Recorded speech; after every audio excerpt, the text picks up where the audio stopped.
నమస్తే. Welcome to Leo. మనతో ఉన్నారు పొలిటికల్ అనలిస్ట్ శ్రీలీల గారు. నమస్తే అండి. నమస్తే అండి. వాస్తవానికి బొత్స సత్యనారాయణ గారి గురించి ఏదైతే ఇప్పుడు టాపిక్ నడుస్తుందో, దాదాపు 16 ఏళ్ల క్రితం చనిపోయినటువంటి ఒక రాజశేఖర రెడ్డి గారికి సంబంధించి ఇప్పుడు గోరుమని ఎందుకని విలపిస్తున్నాడు అని చెప్పేసి అనుకుంటే, వాస్తవానికి దీనికి సంబంధించే కొన్ని ఏమంటారు అనమాట పోలికలు పోలుస్తున్నారు. ఆంధ్రప్రదేశ్లో ఉన్నటువంటి తెలుగు ప్రజలందరూ కూడా పోలుస్తున్నారు. ఏంటంటే, దురంధర్ సినిమాలో జమీల్ అనే క్యారెక్టర్ ఏదైతే ఉంటుందో ఫైనల్ స్టేజ్లో తను బయటపడి హీరో కన్నా భారీ ఎలివేషన్స్తో తను అప్పటిదాకా ఒక ఇండియన్ ఏజెంట్గా తను అప్పుడు చూసేసరికి హీరో కూడా షాక్ అవుతాడు. సో అదే విధంగా బొత్స సత్యనారాయణ బోర్న విలిపించి రాజశేఖర్ రెడ్డి అండ్ జగన్మోహన్ రెడ్డి కుటుంబంలో ఉన్న అన్ని నొసుగులు బయటకు లాగుతున్నారు. అంతకుముందు బొత్స సత్యనారాయణ మాటలు కావచ్చు, అదేవిధంగా ధర్మాన ప్రసాద్ మాటలు ఇట్లా అందరికీ బయటకు వస్తున్నాయి. సో వాస్తవానికి పొలిటికల్ సీనియర్ నేతగా ఉన్నటువంటి జమీలు లాస్ట్కి కామెడీగా ఎలా ఉన్నాడు, తర్వాత హీరోని మించిన ఎలివేషన్ చూస్తున్నాం. సో ఆ క్యారెక్టర్ బొత్స గారిది అన్నట్టుగా చాలామంది చర్చించుకుంటున్నారు. మీరేమంటారు? అంటే ఇక్కడ బొత్స సత్యనారాయణ గారు ఎందుకు విలపించాడు, మరి అంతగా ఆయనకి ఎందుకు ఏడుపు వచ్చిందంటే అందరం చెప్పేది బాత్రూము గొడ్డలి. ఖచ్చితంగా దానికైతే భయపడ్డాడు అన్న మాటలు నిజం, జరిగింది వాస్తవం. నువ్వు ఆ రోజున ఏ పార్టీలో ఉన్నావు, మరి వైఎస్ రాజశేఖర రెడ్డి గారు రోజున ఎలాంటి మాటలు మాట్లాడావు అనేది అన్ని నిజాలే కదా, అందరికీ తెలిసిన విషయమే. విజయమ్మ గురించి కానివ్వండి, జగన్మోహన్ రెడ్డి గురించి కానివ్వండి, ఈ రోజున పార్టీలు మారేసి ఎవరి దగ్గర ఉన్నావు మళ్ళా వాళ్ళ గురించి పాత విషయాలు బయటికి తీస్తుంటే మీకు బాధగా అనిపించవచ్చేమో, కానీ మీరు బాధపడాలి. మీరు బాధపడటమే కరెక్ట్. ఈ బాధ ఇంకా సరిపోదు. మేము చూస్తుంటే అయ్యో బొత్స సత్యనారాయణ గారు ఏడుస్తున్నారే, ఎక్కి ఏడుస్తున్నారే, గొక్కపట్టి ఏడుస్తున్నారా అంటే, మరి ఆ రోజున ఎవ్వరం కూడా ఇప్పటికి కూడా మర్చిపోలేని విషయాలు చాలా ఉన్నాయి. అమరావతిని కమరావతి అన్నా, భ్రమరావతి అన్నా, ఎడారి అన్నా, శ్మశానం అన్నా, ఎన్ని రకాలుగా మీరు ఎన్ని రకాల పేర్లు పెట్టి అలాగే ముద్రించి అలాగే తయారు చేద్దాం అనుకున్నారు అమరావతిని. వేసల రాజధాని అని చెప్పి ఇంకా లేటెస్ట్ గా అప్డేట్ అయిపోయి ఇంకా ఇంకొంచెం దిగజారిపోయి మీరు మాట్లాడారు. ఇంకా ఇంతకంటే మీరు ఇంకా ఏడవాలి, ఇంకా బాధపడాలి, పశ్చాత్తాపం పొందుతారా లేదా తర్వాత సంగతి. మీరైతే ఈ రోజున ఆంధ్రప్రదేశ్ రాష్ట్ర మహిళల ఉసురు కొట్టాలి, ఖచ్చితంగా కొడుతుంది. ఈ రోజుకి ఇంకా అనుభవిస్తున్నారు, ఇంకా అనుభవించాలి. ఈ రోజైతే అందరం అదే కోరుకుంటున్నాం. ఇంకా ఆయన్ని నిజంగా మీరంటున్నట్లుగా దురంధర్ సినిమాలో క్యారెక్టర్ అంటే అలానే కనిపిస్తుంది ఇప్పుడు ప్రజెంట్ సిచ్యువేషన్లో. మరి జగన్మోహన్ రెడ్డి గారు ఏంటంటే ఆయన ఏమో జోకర్ అయిపోయాడా, ఇంకా లీడర్ కాదా, ఇంక ఇప్పుడు మెయిన్ లీడర్ బొత్స సత్యనారాయణ. ఇంకా ఈ మాట చెప్తే ఇంకా జగన్మోహన్ రెడ్డి పుండి మీద కారమే.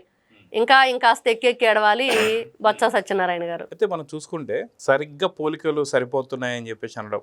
వాస్తవానికి సీనియర్ పొలిటికల్ లీడర్గా కనిపిస్తున్న జమీలు లాస్ట్ ఫైనల్గా అప్పటిదాకా ఒక కామెడీ పొలిటీషియన్ అన్నట్టుగా చూసుకున్నటువంటి ఒక జమీల్ లాస్ట్కి ఆ పాకిస్తాన్లో ఉన్నటువంటి ఒక ఏవైతే ఉంటాయో లూప్ హోల్స్ ఇవన్నీ కూడా బయట పెట్టడం, ఏజెంట్గా మారడం, తర్వాత ఉన్న శత్రులందరినీ కూడా నశింపజేయడం, ఇండియాపై జరిగేటువంటి దాడులు ఏవైతే ఉంటాయో వాటిని అరికట్టడం, ఇవన్నీ కూడా చూస్తూ వస్తున్నాం. అదేవిధంగా జగన్మోహన్ రెడ్డి గారు చేస్తున్నటువంటి ఒక అరాచకాలు ఇవన్నీ కూడా ఇలానే లీక్లు ఏమైనా ఇస్తున్నాడా, వాస్తవానికి లీకులు ఇస్తూ కొంత ప్రమాదకరం జరగకుండా ఏమైనా ఆపుతున్నాడా అనే విధంగా వస్తున్నాయి. అదేవిధంగా ఇప్పుడు బొత్స సత్యనారాయణ గారు మాట్లాడిన మాటలన్నీ కూడా ఇప్పుడు వైరల్ అవుతున్నాయి. ఇప్పుడు ఏదో ఇంకో కొత్త స్టోరీ కూడా, ఇవి కూడా అప్పటి సీనియర్ నాయకులు వాళ్ళలాంటి వాళ్ళు ఇప్పుడు లీకులు ఇస్తున్నట్టుగా తెలుస్తుంది. ఏంటంటే భారతి గారి మీద చేసుకున్నట్టు, తర్వాత అది కేసు ఒకటి ఏదో అవుతుంటే దాన్ని ఆపినట్టు ఇదొకటి అయితే, రెండోది వచ్చేసి రాజశేఖర రెడ్డి గారు కూడా జగన్మోహన్ రెడ్డి మీద నాకు అనుమానం అని చెప్పి గతంలో బొత్స గారు చెప్పారు. ఇప్పుడు అదే వైరల్ అవుతుంది. అది కూడా ఆయన లీక్ చేసినట్టుగా తెలుస్తుంది. మీరేమంటారు? ఖచ్చితంగా అండి. ఈ రోజున మనం కొత్తగా చెప్పుకున్న విషయాలు కాదు. వైఎస్ రాజశేఖర రెడ్డి గారి రోజున అకస్మాత్తుగా ఒకసారిగా హెలికాప్టర్ మిస్ అయింది అన్నారు. అందరం కూడా అది ఏ పార్టీ అనే దానికంటే ఒక నాయకుడు ఆ రోజున సీఎంగా ఉన్న వ్యక్తి ఎవరికైనా ఉండిద్ది, ఏం జరుగుతుంది నెక్స్ట్ ఏంటి, ఇంకా అది మిస్ అయింది హెలికాప్టర్ అంటే ఏం జరిగింది అనే దాని మీద అందరం టీవీలకు అతుక్కుపోయి చూసిన వాళ్ళమే. అప్పుడు మరి జగన్మోహన్ రెడ్డి ఎక్కడున్నాడు?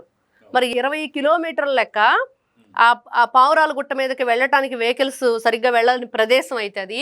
మరి డొక్కా మాణికరావు లాంటి వాళ్ళు, లేకపోతే ఇంకా వాళ్ళ పార్టీలో చాలా మంది అంత దూరం వాళ్ళు ప్రయాసలు పడి వెళ్ళారు. ఎందుకంటే ఆయన కోసం నాయకుడు, వాళ్ళ ఇష్టమైన వ్యక్తి, వాళ్ళందరూ అక్కడ బోర్ను విలిపించడం ఇవన్నీ ఉన్నాయి. కానీ కన్న కొడుకు ఎక్కడ, నీ కన్న కొడుకు ఎక్కడ అనేది ఈ రోజున ప్రతి ఒక్కరికి మరి తాటికాయంత క్వశ్చన్ మార్క్స్ వేసుకుని అడుగుతున్నారు జగన్మోహన్ రెడ్డి గారు. ఇప్పుడు సమాధానం చెప్పాలి అంటే ఏం సమాధానం చెప్తాడు? తెలియదు, గుర్తులేదు, మర్చిపోయా అంటాడా, లేకపోతే ఆ రోజున నేను మందులు వేసుకోలేదు కాబట్టి నాకు గుర్తులేదు అంటాడు, ఏదో ఆయనే చెప్పాలి. అదిగాక ఎప్పుడు వెన్నంటే ఉండేటువంటి ఒక సూరి కూడా ఆ రోజు ఏదైతే హెలికాప్టర్ ఎక్కపోవడం, సూరిని ఆపింది జగనేనా అనేటువంటి కొన్ని క్వశ్చన్స్ రావడం. కానీ అటు రాజశేఖర్ రెడ్డి గారికి చాలా అత్యంత సన్నిహితంగా ఉండేటువంటి సూరి రాజశేఖర్ రెడ్డి గారి మరణం తర్వాత మళ్ళీ ఇప్పటిదాకా ఎక్కడ కనిపించలా. సో వాస్తవానికి లైఫ్ సెటిల్మెంట్ ఏమైనా చేశాడా, సూర్యుని పట్టుకుంటే మ్యాటర్ తెలుస్తుందా అనేటువంటి ఒక సందర్భంలోనే ఏబిఎన్ రాధాకృష్ణ గారు కూడా మొన్న ఒక మాట మాట్లాడుతూ ఏదో ఒక దానికి చాలా పెద్ద ఎత్తున వైసీపీ వాళ్ళు చేశారు. కానీ ఇప్పుడు రాజశేఖర్ రెడ్డి గారి మరణం వెనక ఒక చాలా పెద్ద కుట్ర ఉంది, అది నేను ఎప్పుడోకప్పుడు బద్దలు కొట్టేస్తానని చెప్పేసి అంటున్నారు.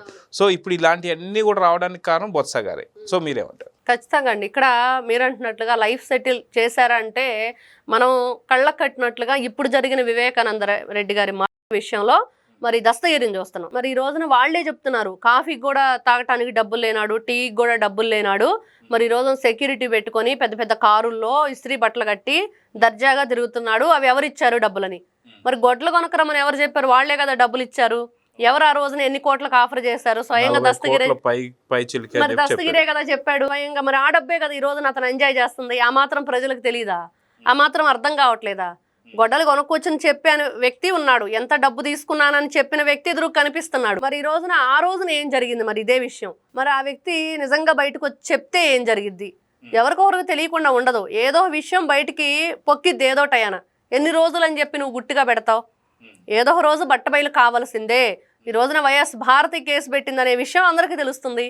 ఇప్పుడు దాకా ఎప్పుడు కూడా ఆ విషయం ఎక్కడ తెలియదు. ఎందుకు పెట్టింది, ఎలా పెట్టింది, ఏంటనేది. ఇది కూడా బొత్స గారు లీక్ అని చెప్పి అనుకోవచ్చా? ఖచ్చితంగా అండి. ఎందుకంటే ఎవరికి తెలుసు ఈ రోజున రాజశేఖర్ రెడ్డి గారి మరణం వెనుక జగన్మోహన్ రెడ్డి హస్తం ఉందని చెప్పినప్పుడు మరి ఆ విషయమే తెలిసినప్పుడు ఈ విషయం తెలియకుండా ఎందుకు ఉండిద్ది? అప్పుడు ఇంకా రాజశేఖర రెడ్డి గారు చాలా సన్నిహితంగా ఉండేవారు. రోసయ్య గారు నడితే రోసయ్య గారు ఏదన్నా వాళ్ళ కుటుంబంతో సన్నిహితం ఉంది కాబట్టి ఆయన కొన్ని విషయాలు బయటికి చెప్పే అవకాశం ఉండేది. ఆయన లేరు.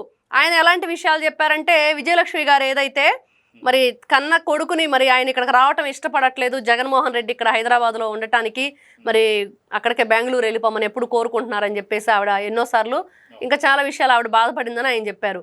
కానీ ఎప్పుడూ కూడా అండి ఇప్పుడున్న రాజకీయాలు చూస్తూ ఉంటే ఆ రోజున రోసీ గారు కానివ్వండి, కిరణ్ కుమార్ రెడ్డి కానివ్వండి, రాజశేఖర రెడ్డి గారు, నారా చంద్రబాబు నాయుడు గారు వీళ్ళందరూ చేసిన రాజకీయం ఏంటి, ఎలా ఉంది, అప్పుడు ఏ విధంగా రాజకీయం నడిచింది, ఇట్లాంటి విషయాలు. మరి ఆ రోజున అది నారా చంద్రబాబు నాయుడు గారి కుటుంబ సమస్య కాదు, వాళ్ళ ఇంట్లో ఫ్యామిలీ అంటే కజిన్స్ అంటారా, ఇంకొకరు అంటారా, దూర బంధువులు అంటారా కాదు, తను ప్రత్యర్థిగా ఉండి ప్రతిపక్షంగా ఉండి ఎప్పుడు కూడా తనని కులం పేరుతోటి వెన్నుపోటు అనే పదంతో ఎప్పటికప్పుడే రాజకీయ పరంగా దెబ్బతీయటానికి ఎలా దెబ్బతీయాలో ఎటువంటి ఛాన్స్ లేక ఆ రెండింటిని ఎంచుకున్న రాజశేఖర రెడ్డి గారి ఫ్యామిలీ పరువు కాపాడింది నారా చంద్రబాబు నాయుడు గారు.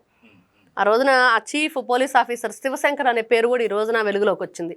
ఆయన ద్వారానే మరి ఇది ఫైల్ చేయొద్దు కేసు, ఇది వాళ్ళ ఇంటి విషయం అని చెప్పి ఆ రోజున నారా చంద్రబాబు నాయుడు గారు చెప్పారు అనేది వెలుగులోకి వస్తుంటే మరి ఇంకెవరో తెలుస్తుంది. ఈ రోజున సీనియర్ మోస్ట్గా ఉంది బొత్స సత్యనారాయణ గారే.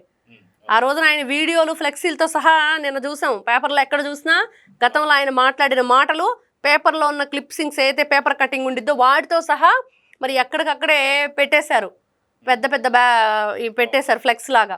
మరి అవన్నీ కూడా నిజాలు కాదా? మీరు మాట్లాడిన మాటలు ఏంటి, ఈరోజు జరుగుతున్నది ఏంటి?